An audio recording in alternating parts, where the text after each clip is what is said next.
Hey everybody, it's Jason Truding. So Percussion, this is our Brooklyn Bound podcast, and we are excited to be talking to some folks who are going to be on this first 2021 show. It's February 4th, 7 p.m. We'll be on YouTube taking in some cool music. And today we're talking to Kendall Williams, old friend, badass composer, badass pan player, and other things. Welcome, Kendall. Thank you. Thank you. Thanks for having me. Absolutely. Yeah, so I was telling you these talks have been fun to have. We kind of sort of go in the same direction with everybody we're talking to, but it'll go somewhere else, I'm sure, with you. It'll go in some fun direction. But the first question is always the broadest one. And I think I kind of know this answer for you a little bit, but maybe not 100%. So what were your beginnings, like going back to the, little Kendall? How did you discover music and get excited to go on that path? I think really my father, well, both my parents, they play steel pan. I like to say they still play. I mean, they haven't really played much in a while, but yeah, they both played steel pan. Grew up in Miami. There was a steel pan in the house. It was, like right in the living room. My father like practices every day. You know what I mean? Man, And just hearing him. did Mhm. I meet your dad in Trinidad? Did Yes, you? actually, I think you met both my parents in Trinidad. Yeah. Yeah, you Did should your have. dad play in the engine room of? No, no, no. He didn't play, but he was around a lot though. I'm sure you Okay. met them. I know for sure, like Adam, I know for sure, like I introduced him to Okay. Adam, but you might have met them maybe through Josh and not me. Nice. Okay. But Yeah, yeah, yeah. they were around. So, all right, cool, cool, cool. So they grew up in Miami, or when you were growing up in When I Miami? was growing up in Miami. Yeah, yeah. So they were born in Trinidad, grew up in Trinidad, met in New York here. I was born in New York and then they moved to Miami because it's just hotter there, right? Yeah, yeah. But yeah, I grew up in Miami and I just grew up hearing him practice every single day. And he used to play with this group. I forgot the name of the group at that time, but they used to do a lot of gigs, a lot of performances in different places. Not really, I don't think it was really cruise ships at the time, but I know they used to do a lot of performances. And so they had like these like I guess kind of like standard tunes that they used to play, almost like jazz standards, but not quite. Mhm. Some like I remember him playing like practicing like a song like Brazil, which is a jazz standard, Yeah, yeah, amongst like all these different other popular tunes. But that was always really cool, and I just took an interest to like playing. I mean, maybe showing my age a little bit, but like, that wasn't really the time of video game. Video games weren't as big right in those moments. yeah. You know what I mean? So it was either playing outside or staying inside, and then I'm an only child as well. So, and I'm shy, I'm quiet, I'm kind of to myself. So staying inside was like the kind of preferred thing for me Mm. most of the time. And yeah, just watching him play. And I think the minute that I really took interest in it, which was like I said, from like 4 years old, they were like, all right, like let's get you your own steel pan now. And I remember he actually had a friend here in Brooklyn that used to build pans and make pans. A guy, he passed away now, but Mikey Enoch, he made some really great pans. Mm. He actually made my father's pan that he was playing on at the time. He made me a mini pan, like a really small pan that didn't really have all the tones, Well, but was cool. And then I think they realized I kind of got bored of that, and I wanted like the real thing. I needed the real thing, yeah. and so he made me my first real pan that I can, full size that I can play Well, in. Yeah, and and I that think was that was the beginning. That was cool. like a lead pan. So like Yeah. is that normal? Like when somebody first comes to the pan, probably you start to play a lead pan. Is that normal if you're that Um, age or? To be honest, it's kind of hard to say. I think because I've seen it happen in so many different ways. Some people come in and they're like, "Oh, well, I like that one. That one looks really cool to play," and they'll like point to the bass. Right. Yeah, yeah, they'll point to the bass and be like, "Yeah, that looks like a lot of fun." You get Yeah. to move your hands all over the place. So yeah, I think it's probably like maybe a personality thing. Mm. I think for me, just because my father played it and I wanted to emulate and mimic, so much of what he was doing that I just fell right into like that. But then, sure enough, it didn't really take long for me to move around to the other steel pans Mm. because I was also, I mean, I still am, but I was always really short and small. And so, when you're playing in like these steel bands and they start to get sizable, or like we're going out on the road and the pans are moving, Mm. do we want our son walking or do we want him in a safer space. So now I'm playing basses because now it's covering me. You know what I mean? It's like Yeah. it's around me, and so all of a sudden I'm playing a tenor bass because I can reach a tenor bass. There's only four of them, but it's protecting me now. You know what I mean? Yeah, yeah, yeah. And Wow. just like that, I start moving around the steel band, like, okay, where, and then as I grow up, it's like, oh, well, now you can play tenor next to your dad, and you can kind of, look out for yourself as much as he can look out for you as well. So yeah, Awesome. fun beginnings with that. And have you played like is it normal for someone who's growing up playing with big bands? You've played each instrument. Yeah, I think I just took a great liking to everything, to like Mm, learning everything. And then I was just, young, and it was just something fun to do, to like learn what everyone was playing, just so I know. And honestly, that ended up turning into me teaching some of the older folks when they weren't there, because mm, as you know, that's also a common practice as well, is that sometimes people come one night and then don't come another night. mm, And the person giving the music, the arranger, he usually has to give music every night. So yeah, so that mm. became a thing as well. Like I just learned everyone's parts just because I guess I could. I mean, at the time, it was just fun for me. Like Yeah. no one asked me to do it. I was just like, oh yeah, I want to play that. Or I just see him playing it, and then I just like learn it, and I'd be like, oh yeah, I got it. Like, and That's then that would be it. So yeah, it's just like fun, beginnings, purely like innocent, and not having any idea the impact it would have on me later on in life. yeah, yeah. So this is all like so from four. I'm looking over. I have my daughter, both of them Mhm. now, but my older daughter wanted to start playing drums, and so we got Awesome. it feels like a similar like we got the tiny kit. Yeah. And then I have my kit right next to it, and I'm waiting. It's like she can fit on the bigger kit now, but she kind of likes having her own kit. But I can see Right. that same like Kendall starts with this pan, you get to the regular deal.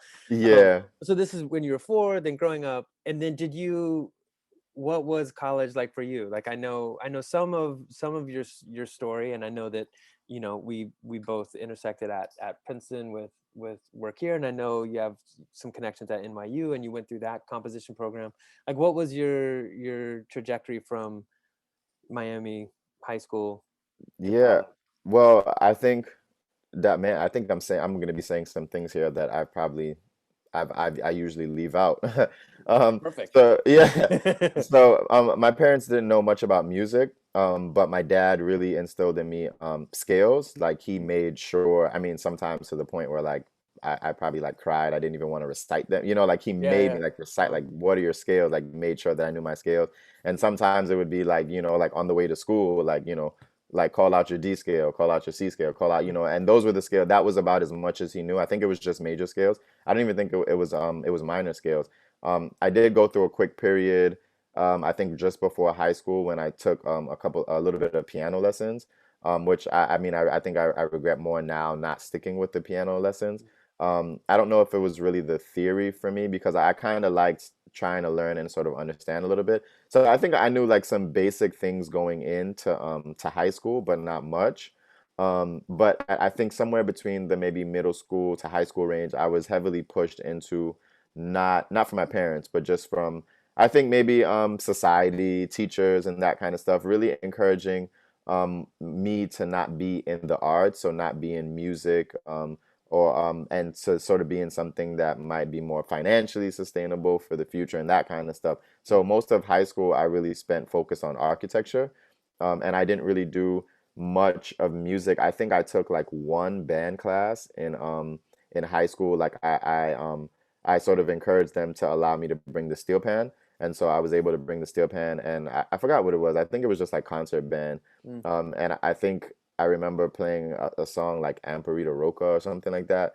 Well, it was pretty Like what you cool. maybe be like reading a flute part or like reading Yeah, like some that's other part exactly or what it whatever. was. Yeah, cool. Yeah, like I remember I read the flute part at one point, and then there was another point where I think we played another tune, and I read the Glock part. Right.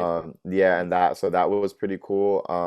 And I mean that was like a little bit of a struggle because I wasn't really into reading music, so that was like that was actually a huge struggle for me in high school. And then when I first went to college, I actually started college for architecture, not like steel pan, not music. And even there, I actually joined concert band and jazz band just to sort of like Cool. feel it out.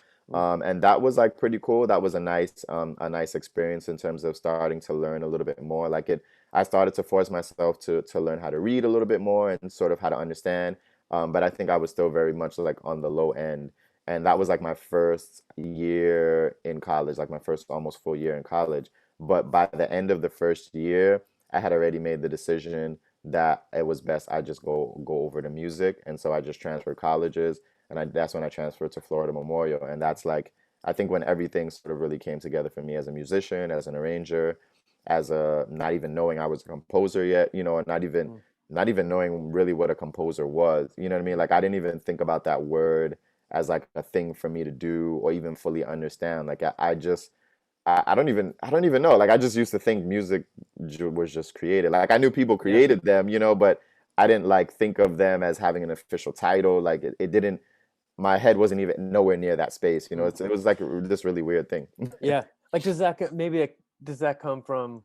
I mean, because you were saying like your dad was playing in bands that were like playing like real book tunes, almost like Hmm. like their own sort of real book tunes. So the idea that you would have a tune already there, but the arrangement was like that's what the people were doing, right? You were Right. figuring out how to. So that was the creative moment of it.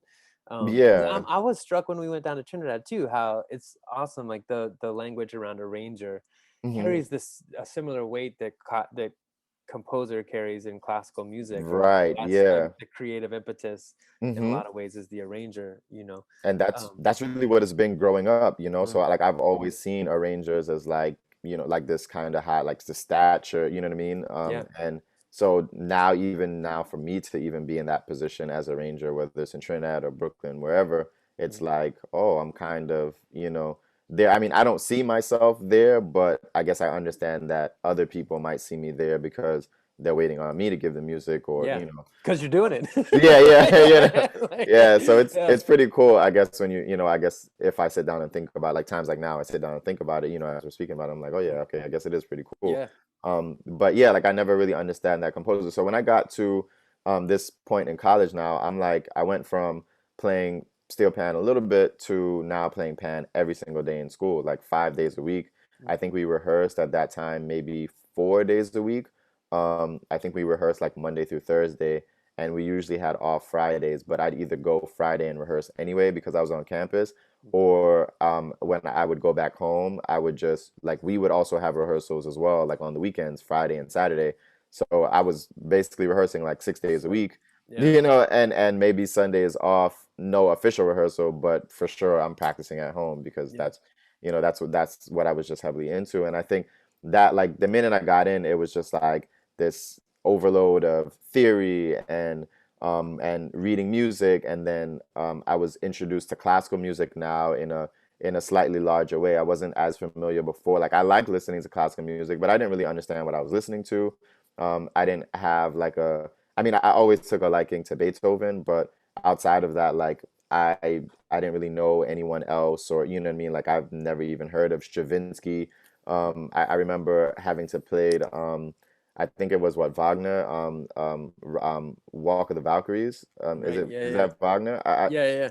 Yeah, like I remember having to play that on the bass, on the Yeah. bass, Yeah. and that was like my first time hearing, this composer's name. Like I Yeah. was like, oh yeah, I've heard that song before. Like it's been in a Which one is commercial. that? The bump ba bum bum bum ba like, is that what Yeah, it is? Yeah. yeah, Yeah. yeah. But Yeah. it starts off like, "Dun, Oh yeah. Yeah. dun, dun," so we're like playing that on the bass. Oh, cool. Yeah. Yeah. Yeah, so that was like one of my first introductions as well. And like all these just different pieces, like I started to just be exposed to like Mendelssohn and Chopin and this, and I'm just like, oh, this is like, now this is awesome world. And we were like Dr. Batson, like I always credit her for just having this way of structuring this steel pan program that just I think it just like ballooned everything inside of me in terms of music, and that I think was just definitely a great like 3.5 years or however long I was there Mm, for, spending just learning music and still not even really getting into composition, because I was really just all performance and I was only really focused on arranging. mm, And I think the moment composition sort of kind of became real was when she told me that I was going to grad school. And she didn't ask me, but she told me, "You're going yeah. to Yeah. grad school." Right. Right. Right. Yeah, and then furthermore, chose NYU and chose the music and was like, "Yeah, you're gonna do composition."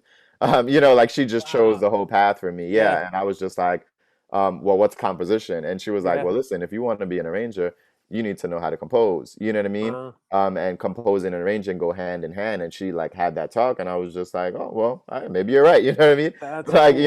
I don't really know. So, Yeah. So, Yeah. yeah. So, Man, what would oh, I'm sorry to cut you off because mhm. I think you were just getting to New York. I'm excited to hear these next. But like, so when, because something I'm interested in, I similarly, I guess I didn't go to school for composition. I think was I wouldn't call it arranging, but like, playing in bands or co-writing songs with members of the band that I was in, or coming up with my own drum parts because that's what you do, or Mhm. improvising. Like I think I was doing compositional things without knowing it was compositional, Right. but some of that was happening just by talking with each other and making music happen, and then Hmm. some of that was happened by writing music because I was also in a classical program. But Hmm. like in your world or in the steel pan world, because in some ways I think in the classical music world more and more there's like, oh wow, there's other ways to make music. And like with percussionists, I think this is not like mind-blowing right now. Of course there's a Right. lot of percussion music written even in our scene in other ways, but Hmm. there's this like, sometimes I wonder if it's a grass is greener kind of approach where like folks who are really steeped in like reading music are like, whoa, you go to Bali for the first time, or you go to Trinidad and you start to learn by rote, and you're like, wow, it's so awesome to learn music in these other ways. Hmm. But then sometimes I wonder, like even when we were in Trinidad, I think some of the folks that I was, on the rack with or something, were really interested to talk about like learning to read music or learning about the score in that Hmm. way. Um, and it felt like there was maybe a grass is greener where we were like, dude, you are picking up music crazy without ever Right. looking at it. But then it's like, oh, whoa, you learn it this way. Hmm. So like for you or in the steel pan world, like what was that feeling of like, learning in a, I think, more traditional way, which is like by Hmm. rote, or like being in the band where you would call out notes, like I remember you would be teaching new sections to the band by just calling out, like Hmm. D sharp, just calling out notes. Um, Yeah.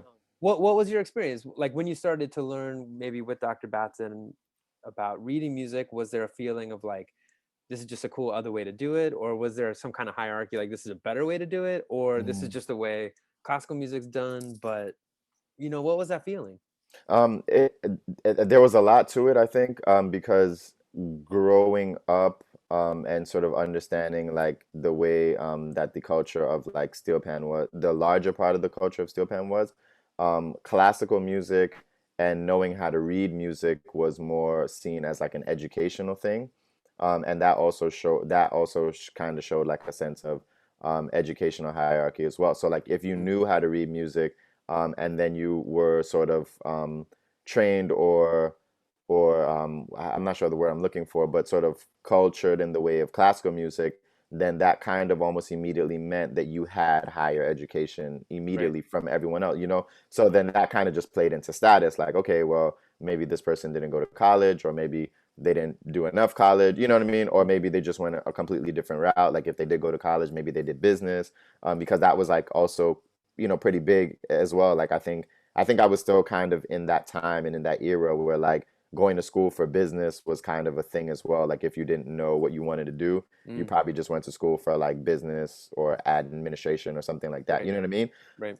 So yeah, so coming getting into college and then sort of like it just being this kind of natural thing, like naturally all around me was a little bit, it was like, maybe now I'm here again. You know what I mean? Like I'm Mm, reaching this sort of other level. But I think I was so excited about really the experience and honestly probably just the innocence of being able to play steel pan every day because that was my biggest excitement. Like mm. once I knew, like I heard I could play steel pan every single day, like in school, you know what I mean? I'm Like in. Yeah, yeah, yeah. you know what I mean? Like because I was already okay with taking the class, Spanish class and math and all these other things, but it's like at least 2 hours out of my day, at least, like that was the minimum, you know what I Mm, mean? Like, yeah. and that wasn't even my personal practice. That was what I had to do in the room with Rehearsal. everyone. Yeah. Yeah, you know what I mean? And but then I could also practice anytime I want. All I had to do was just pick up my pen, go to a rehearsal, a practice room, or to anywhere I could find. Because I mean, this is Miami; it's hot. So like, we used to walk outside the music building, set up our pens sometimes, and just practice on the grass. You know what I mean? Like, Yeah. no one would say you couldn't do it. You know what I mean? And it was just fine. Like people loved it. You know, if they didn't like Pan, they just ignored us. But like whatever, you know, it was fine. Yeah. You know what I mean? It was like cool. And I think that alone, like I think it just took a while for the idea of learning classical music or just learning how to read. It took a while for that to really sink in. And I think I'm not really sure I caught on to it until I was getting ready to get out of Florida Memorial and go to NYU. I think it really started to kind of come together and sort of make sense. But to maybe answer your question a little bit more directly in terms of like the reading and stuff, um, I definitely appreciated it more as I went along, as a different approach. I'm not sure that I would say I like it any more or less than the other. I think I just always viewed what I learned as another tool to add to what I was doing before, you know. And I'm very like I like to, with my music and my knowledge, I try to be inclusive in in every kind of way. Hmm. So knowing that I came from the background that I came from, which was like entirely rote, you know what I mean? Like, if like my dad, most of the time he wasn't even calling out the notes for me. Like when I was younger, he was actually just playing it, and I had to learn it from playing it. So he would either come on my pan and play it, or he would play it on his pan. And so then I just became that real visual learner, you know what I mean? Where I Hmm. started just seeing lines, you know, like lines meaning his movement of his hands, created Yeah, yeah, lines, and that's how I would remember it. So even if he played it fast or slow, I just saw the line pattern. I wouldn't even know the notes. You know, and like yeah, to this day, I can jump on some pans. I'll yeah, play stuff that I remember and not even know what the notes are. You know what I mean? I mean, I can figure it out now, yeah, you yeah. know. But you know the shape, or you know the Yeah, yeah, yeah, exactly. yeah. You know, so yeah, so I think for a greater part of me when I got into reading music was just understanding that this was a whole different perspective to look at what I'm doing, you know, understanding it in a different way. So now I started to see lines on the paper, you know what I mean? Like I Yeah, started to yeah, see the connection of the melody, how it moved up and how it moved down, how it skipped and leaped and jumped and all right. these different things, Yeah, you yeah, know. yeah, yeah, So that was cool. yeah. That's Yeah. cool because I mean, lines on a staff paper to me, translates pretty easily to like marimba or piano or something. Hmm. Pan is so interesting because, you know, like a Hmm. line on a Yeah. paper goes like this, on a pan could go like, Yeah. it's all Yeah. circular and jumps and, You know, it's cool interesting because different shapes. I've heard that before, and but I don't think I hear that enough. Mm. And I think because of just knowing the pan so well, and then having to learn like the music, like I don't think I ever made that connection or that disconnect really, Hmm. because like I always knew where the notes were. So like once I just saw the note, it was like, all right, my hand already went there. You know what I mean? Like Right, right, right. yeah, you know, so it's interesting that you say that, because I think I want to take that more into consideration as I do things like writing and stuff. Yeah. Well, it seems like it's kind of a little bit like first language, or I don't know, for me, if it's like eighth language or something, there's a like, if you see it, then you're like, oh, this means this other shape or something. But for you, it feels Hmm. like it's obviously just first language. So it's like, oh, this shape means this shape, Right. without having to think that. It just feels like Hmm. it is that. Man, I wonder for you, since so one of the cool things about this Brooklyn Bound is that on February 4th you're gonna play a set, Hmm. so a duo set, right, with Jerry on. Yeah, I think we're gonna do Which, like two songs. yeah, amazing. And then and kind of one of the reasons it was cool to invite you to do a set on this Brooklyn Bound is that then the next Brooklyn Bound in March, we're premiering some music of yours, Hmm. a kind of bigger project, a co-commission, and a kind of some flexible music commissions that Yeah, we're I'm doing. excited about that. Yeah, totally pumped about it. And I kind of wonder if it's cool with you for time. I wonder Hmm. if we get another conversation where we can really pick up with NYU and talk about Kendall, the composer route, Hmm. because I'd love to kind of there's so much to talk about, and I'd love to jump to kind of like maybe what's happening in this Brooklyn Bound, and which For sure. does kind of lead from you as a performer also, that Hmm. you'll be playing. Yeah. um, oh, hey, Elsie, we're making a video here. You want to say hi to Kendall? You're making a video? Yeah. Hey. We're doing a podcast. Do you have any Yep. questions for Kendall? Uh, He's a steel pan player. When I went to Trinidad, I played Kendall's music. oh yeah, so those videos were from like, Yeah, yeah, yeah. Yeah. All right, what have you done? I don't know, in a few minutes, I'm gonna ask him a few more questions. Okay. Okay. Bye. See you later. Oh, she can't hear me, Yeah, yeah. right? See you later. later. Should have an official timeout in the Yeah. Oh. great. Um, yeah, actually, when I had a pan, Elsie learned how to play Happy Birthday on the pan. Oh, When awesome. I had a lead pan here, getting ready to go to Trinidad Oh, yeah. to like just like learn where the notes were Yeah. and to start to learn some of the lines.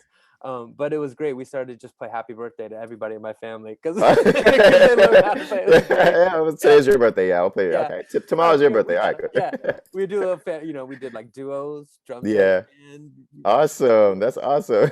which actually I guess drum set and pan Yeah, that leads to the fourth. So right. yeah, tell us about what so Jerion is your cousin Yeah. among just one of the most badass drummers in the world, and just a great person. And I've played some pan with him in the back leading the band. I want to play some drums with him someday because Yeah. his vibe is just so sick. Yeah, that'd be awesome. Yeah, I'm ready. I don't know how it's gonna happen. But so you all have known each other for All our lives. Yeah. yeah. So you've been playing together for a long time. Yeah, I mean, well, he also started playing steel pan. But I think before that we used to just beat on things in the yard where we stayed in Trinidad. So like, I'd be living in the States, he'd be living in this house. Like we had this two-story house. I mean, it's still there actually in Trinidad, but I mean, he's older now. He's, moved out, married, child, everything. So, he has his own house and everything. But when we were younger, we stayed there. So like so he lived there. And then when my other cousins and I, when we would come, one of my other cousins who lives up here in New York as well, we would go down to Trinidad and we would all stay in the same house together. And so we would go into the yard and we would get my uncle, his father, he's like he's, well, of many things, he's also a mechanic. And so we used to have like these different car parts like in the yard, like maybe a bumper from this and a brake drum from that, you know what I mean? Awesome, yeah. And so we would just put all these different things together. We would grab like buckets, anything that we can find and we can beat on that can make noise. And we used to just make like these elaborate, probably for lack of a better word, like this multi-percussion setup for Yeah. like three cousins, you know what I mean, who That just seems like the wanted to perfect like beat word. on What are you things. talking about? Right, yeah. That's exactly what awesome. Yeah, so that's what we used to do, and we just used to like beat on things and just like make up songs or or make up rhythms and just beat until like our grandmother would just yell at us that we were making too much noise. Stop. Yeah, because Yeah. we'd be like right by the kitchen and right at the back of the house, Uh, and that's where everyone hung out, you know what I mean? So they were like upstairs in the kitchen, like yelling out at us, we're making too yeah. much noise. But that's kind of how we started playing together, and Amazing. it sort of went from there to like playing pan together to then I'm playing pan and he's drumming for Panorama in somebody else's band, like I'm not the arranger, and then that kind of just morphed into me now being the arranger and him drumming, him being my drummer, you know what I mean? Yeah, And I amazing. think, yeah, that's been a beautiful moment. It's still kind of surreal for me, Yeah. honestly. Like How every long time is I that always, relationship? How long? I guess as long as um, you've been arranging, maybe. yeah, I mean, I started arranging in 13. Well, he actually started drumming for me in 2014. Nice. So yeah, so since then in New York, and then once I started arranging in Trinidad, he was the man. Awesome. Yeah. And so how much have you, so these duos, I remember you guys popped in at Soci and got to talk about some stuff and you had shared one tune that you were working on. I think Yeah. it was there. Yeah. Is this kind of duo idea, is this a new one for you all? Yeah, so I mean the idea actually started some years ago and I think we it kind of lapsed a little bit, probably just because of time and I think with COVID, weirdly enough, kind of made me feel like it gave me time that I probably wouldn't have had if, COVID didn't come, and then it also quickly took that away because then I think somewhere along the line we just realized everything can be virtual and be fine, and then we Right. like it just got like crazy busy. But like maybe 3 years ago or so, 3 or 4 years ago, like Jane and I, we were doing this kind almost like a little touring. Like we were going around to like different schools. And I think we had did like maybe three colleges together and like maybe two high schools or something like that, or three high schools, like together in different places. Texas, I think we were at Akron together. We went somewhere else together. You know what I mean? So we went a few places, and it was really cool. And I don't know, like, so one day we were just talking and I just got this idea. I'm like, wait, we're going around to these places and, I'm doing music and, you're my drummer and this is great. I love it. but what if we, like we're cousins, we're family, and we're very strong and very tight in that sense of the word of family, or like, more like brothers, you know what I mean? Yeah. Like, we talk almost every day, as much as we can or whatever. And I'm just like, well, what if we just do something that you and I have never done before, which is just pan and drums. Yeah. And then that just kind of brought this project or these ideas to life. Like, hey, maybe we should pursue this and just see where it goes for us in terms of doing something different. And I think since then it's just been cool. Like I said, it's taken, I think, a little bit longer, but we're really hoping that we can just kind of push the envelope this year and having the full and final product. But also, I think without rushing it, which Yeah. is, I think the things that I'll continue to say, because initially when the idea came up, it was like, yeah, oh, we're gonna do this. It's gonna be great. And then I quickly realized, well, wait, I really don't want to rush this process. And then COVID happened, and I was like, okay, I really don't want to rush this Yeah. process. You know what I Yeah. mean? And so now I'm like, I've taken an entirely different approach to the way that I compose, and it's sort of bleeding into other areas of my composition because this is like I'm composing for steel pan, and steel pan and drums. So now I kind of have this approach where every single note has very strong importance. Mm. And if You mean because one it's so note, pared down? It's so like. well, no, not even, just meaning like in the past, I realized that I've done things in both composing and arranging where I would maybe put something and I'd be like, oh, like it's fine. Mm. You know what I mean? Like I would maybe put together a chord and like, I'll just leave it like that, and maybe next Mm. time I'll try something different. And Right. now Right. it's like, no, like the melody, I have to be happy with every single note in the melody, Mm. or the melody doesn't happen. Like we don't move on, the melody doesn't work. Like, you know what I mean? Right. Right. And Right. I think that's been an interesting process for me. Like I'm trying to stay very committed to that kind of ideal or ordeal, that I'm not gonna settle for some half-assed melody. You know what I mean? Like, like it's okay, but it's not perfect. Because I know myself. Like if I create music and I'm not happy with it in some type of way, I will not go back and listen to it because Yeah. I'm Yeah. just Right. like it's like disappointing to me. You know what I mean? Yeah. Yeah. Yeah. But then I was like, but wait, that's on me though. You know what I mean? Like I Mm. wrote it, so it's either I fix it, so that I can Mm. listen to it, or Right. it's like something's got to give. You know what I mean? Yeah. Yeah. Yeah. But yeah, I just started to That's cool. adopt that approach where like, yeah, like every single note has this important, you know what I mean? Like every single thing. And I'm making sure and going through it with like a fine tooth comb. And if Mm. if it doesn't sit right with me inside of me, then it's like, no, we have to wait on it. And so like it's funny. I was doing some music, I think, for the holidays actually. Pan in Motion, my company Pan in Motion, we did this Christmas special, and I was teaching them a song. I think, was it the last song? I think it was the last song we played on the show. And for like 3 days I couldn't figure out the right grouping of chords that I wanted to use for it to sound the way that I wanted to sound. And I worked on it for 3 days. Like I Mm. think when I finally got it, it was like 4 o'clock in the morning. Yeah. And I got to like the next rehearsal, and I was like, listen, guys, I was working on these changes for these small group of chords. It was like Mm. like 4 chords. You know what I Yeah. mean? Yeah. Like Yeah. amongst Yeah. the group, 4 chords.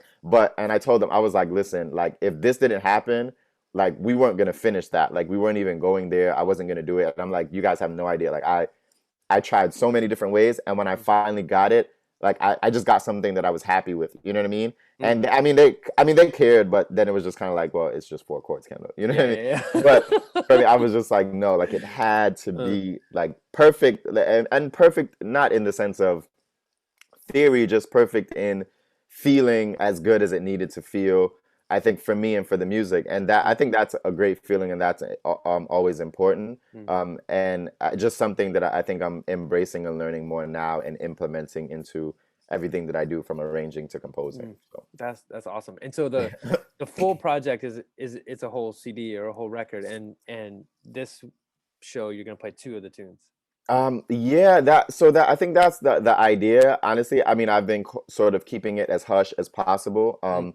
and not so much as to be a secret, but I think I'm sort of that type of person where I try not to speak about things until I have more You of know it. the, yeah, I have more of it just put together and censor. But yeah, the idea overall is that this is probably going to turn into some album, some project, some CD, or Mm. catalog of songs that are gonna feature. It may not always just be the two of us, but it'll feature us and what we do in that vibe and that Mm, connection. So I that's think the awesome. Brooklyn Bound is gonna be interesting, and because what we're doing is also like we're calling each other on the phone. You know what I mean? Like last night, like I think last night I was teaching at like NYU, and then like he FaceTimed me and Mm, he's like, "Hey, I'm in the studio."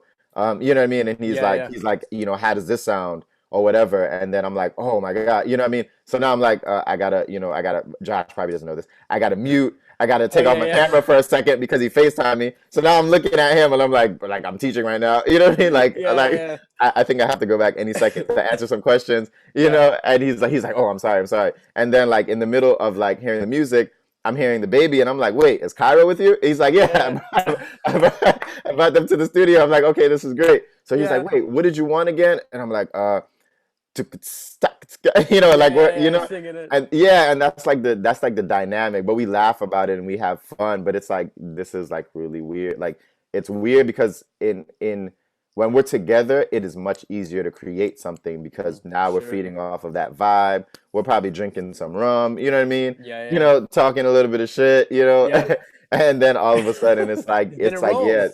yeah, but that's usually how I create, and Yeah, that's how I create when I go to Trinidad. That's how like when he comes here to New York. If I'm stuck on a part, he's like, "All right, come on, let's lime." We always say that. Let's go lime. Let's hang out. If we're in Trinidad, what is it, like lime? lime. Yeah, lime is like Yeah, hanging out. yeah, yeah, Yeah. So if we say yeah, let's go and lime or something like, oh, we going to lime tonight, or let's lime in the day, or we just hanging out sometimes. Like I'm stuck. All right, so let's pour a little glass of rum or something, or what I'm saying, let's or like he likes to cook, he'll make some food, you know what I mean? We'll yeah. hang out or whatever, and we'll just start talking like just about random stuff, anything. Mm, And then all of a sudden, like I just start getting in that mode, and he's yeah. like, yeah, and he'll just get quiet. He'll leave, like he'll just walk off. He'll like, yep, okay, like I got it, I already I got know. it. I'm ready. Yeah, Yeah, and like he'll just come back and he was like, "You got it, right? You got it?" And I'm like, "Yep." And I'm like, "I know very exactly cool. what I want to do." And like Yeah, I'll pull out the laptop and I'm like, "All right, just give me a second, yeah. headphones in," and I start typing up a bunch of stuff. Man, well, that kind of the last two questions I've been asking everybody. One of them Hmm. you're just kind of answering like just or at least half of it, like just talking about what a weird moment this is to be in as an artist and what a heavy moment it is in terms of COVID Hmm. and different ways. It feels like it's like the way you usually work is so in the room. And so how can you deal in COVID in that way? And it feels like FaceTime is helping get in the room, but just like how to Hmm. keep some of that alive, but then work in a new way. Hmm. And then, in in the scene and in society, then a couple months after COVID, you add these Black Lives Matters conversations that Hmm. have been around for years but are bubbling up in a more deliberate way Hmm. after George Floyd's murder. Like very much like, okay, now we're all not playing concerts. We all have energy to be speaking about this very important thing. How does that affect us as artists? And then you add all the things, Hmm. politics in this country, all the kind of heaviness of this last year. Feels like there's a like just how to take that in as an artist, and how does that change an approach, or how does it um amplify an approach, or what it is. So Hmm. for you, like what has your world as an artist been like this last 9 months, thinking about any or all of this kind of stuff? Like how has it influenced the music you're making, or not, you know? I think it definitely has influenced. Mm. To just start there and Yeah. kind of be sure. I know I think I was surprisingly long-winded on the other questions. No, no. Um, Yeah, you're like, yes. So yeah, definitely. It's had an impact for sure. I think one of the most things, like for one, it's exciting to be. I think it's exciting to be an artist in this time. I'm a creator on the whole, really. And it's funny. I think before like COVID, before George Floyd, and all these enraged feelings sort of started to come up in society on the whole now. I started to say that, like I started to say that to people, that I think now is a really good time to be like a creative person. But more so, in regards to exactly what you were saying, I think that I'm now looking at as much of a personal, like I'm trying to, not trying to be, I'm being unapologetically me, Mm, with my music, and with my feelings, because like like music has always, it's again odd. I'm a quiet person, like, if we go like you, I speak to you more, and also because like you make sure and speak to me, like that's one thing I think I noticed about you and like so percussion. And when I had a conversation with Josh, and we were, talking about Princeton, I'm like, well, the so guys always made me feel welcome, you know what I mean? Like you guys always, like spoke to me, just kind of like pick me out. Like you especially, Jason, were like, hey, Kendall, and we just start talking about something. I'd be like, what? Did I just spoke to Jason for like 20 minutes. You know what I mean? Or whatever, you know what I mean? Yeah, Like, yeah, yeah. but that was always cool. Like I appreciated, like strongly appreciated that. Like I probably more than you would ever know, you know what I mean? But I like really appreciated that. And because I'm a quiet person, I'm very shy. And if you leave it up to me, I'd probably stay to myself, stay in like a little corner, just kind of hang out, observe, and then, kind of be on my way. But where was I going with that? Oh yeah, so I think what I've always tried to do with my music, and more so now intentionally, is making sure that my inner thoughts and my inner feelings and things that I may not just jump up and say or speak about or like put on the internet, that I'm getting out in my music in some sort of a way or shape and story, so we'll probably talk about this a little bit more next time. But as we speak about the composition that I'm working on with the project, this whole entire project with you guys, that's part of where like all these thoughts are coming from with this project. It's like I'm digging as deep as possible as I can deep, if I can go down my throat, go all the way down to my big toe, and then come right back out with like feelings, you know what I mean? Like Right. I'm digging as deep, as far down as I can get. I think I'm going with that, and just reminding myself that within my music I can show vulnerability. You know what I mean? And because that's sometimes what happens, and I'm that type of person. Like I can bottle things up inside, and like my happy face and my sad face and my upset face, they're all just about the same face. You know what I mean? Yeah, so I'm pretty good at at just hiding it and stuff Mm. like that. But that doesn't mean that they're not there. They Totally. are Yeah, there. You yeah, know what I mean?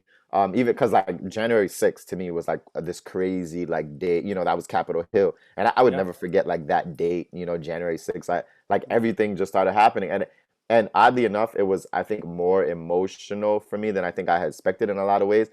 Because I think I put myself like in that position, like, whoa, would I have been alive had I done that? You know what I mean? Like I started to think about like just all these crazy things, and not just that moment, really, not to just pick on that moment, because it's times last year as well, and so thinking about all that and thinking about how those emotions reside in me, because I don't always come out and say it. Like I don't really I don't post like my feelings on social media and that kinds of stuff. I rather use it for the networking and for the music and for people to hear that, because that's what I Yeah. do, you know what I mean? And that's what I feel my social media, that's how I want to use my social media.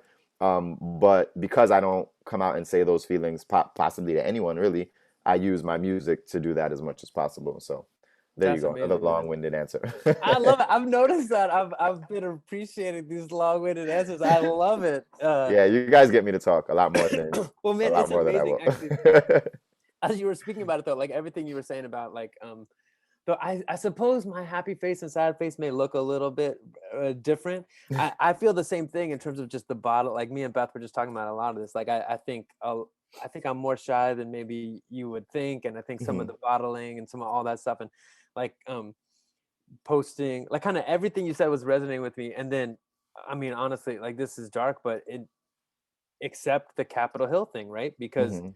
we know what happened when people who look like me stormed the Capitol. Hmm. Like and I think we both know what happened if people like you stormed the Capitol. It's like Yeah. it's like everything you're saying was resonating, and like, oh fuck, like no, like Yeah, it was you know, scary, man. It so was scary to insane, think about. Yeah, yeah, that was like a scary thought. Like if there was ever like, I usually don't. I don't really get like bad dreams, but like sometimes people say, "Oh man, like I had this bad dream or whatever." Like I usually don't, that was like a nightmare. You know what I mean? Like that. yeah. Like thinking about it was like, whoa, this is interesting. But actually, that kind of, I think, influenced how I thought about the piece as well that I'm Mm, working on. It kind of, I wouldn't want to say it really changed directions, but I think it encouraged me more to just dig deep and make sure that I mm, put as much of myself into it, and I don't hold back, because I think I've been, not I, I'm one to hold back musically, and I don't always, I'm like always worried about, oh, maybe this part of my vision is not going to work out, this part of my vision is not going to be able to see itself through, and so I hold back for some reason. And I've the last like maybe I don't know year or two or however long now, I've just been like, Kendall, don't hold back. Like Mm. just go whatever your full vision is, like try to make that happen. And if it can't for whatever reason on my end, all right, that's okay. But just like push yourself, make it, put all your feelings out there. And That's amazing, man. yeah, I'm psyched to talk about that composition in a month from now when we can yeah, for sure. hang again and talk about it. Okay, last question, short Mhm. question, or any length question. So the responding to this COVID moment, I guess the last question I've been asking everybody is just that so many memories of what it's like to play music for people, and just thinking that like for So when we used to tour a ton, hopefully when we tour a ton in the future, these stories that we would tell each other in the van about like, oh, last night when this happened on stage, that was amazing, or terrible, or whatever the kind of stories of memories of playing music for people. Like, do you have some really kind of touchstone memory that you think about, a concert memory or a panorama that was really special, or some kind of cool, what's your concert memory that's Wow. shareable? Man, I'm not even, I mean, I can choose a moment, but to say honestly, I don't think that I've really thought of any moment. Like I don't think that I continuously think about any moment to sort of like keep me going or anything, or Mm. just to think about it.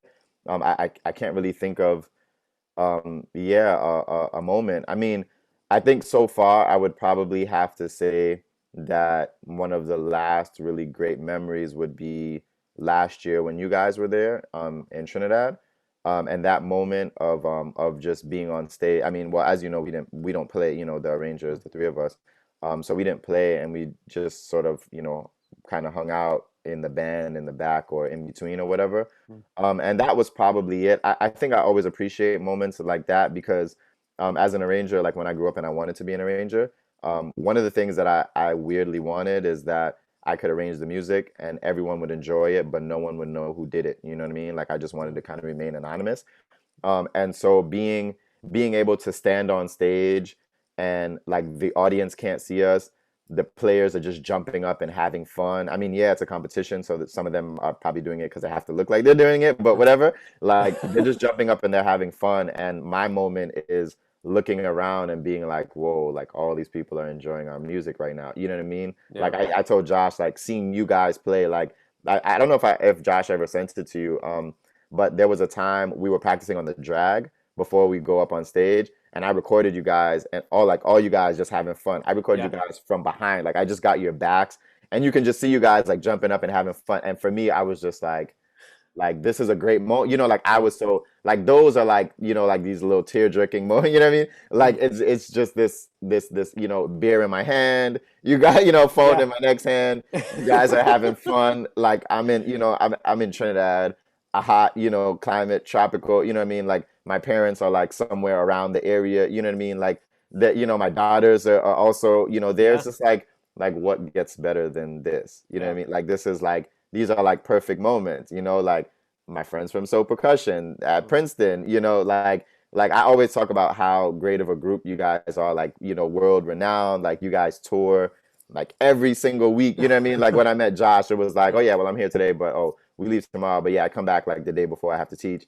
and then I go back out like the next day or the same day that I do teach, Yeah. like Yeah. I teach a Same. course and then we fly back out to like to Russia or something Yeah. to like perform. It's like, oh yeah, Josh, you know what I The mean? good old days. Yeah, and my mom, like she likes to check in, and so she's like, "Oh, how Josh is doing?" And I'm like, "Oh yeah, he's in Europe right now, but I think he comes back tomorrow."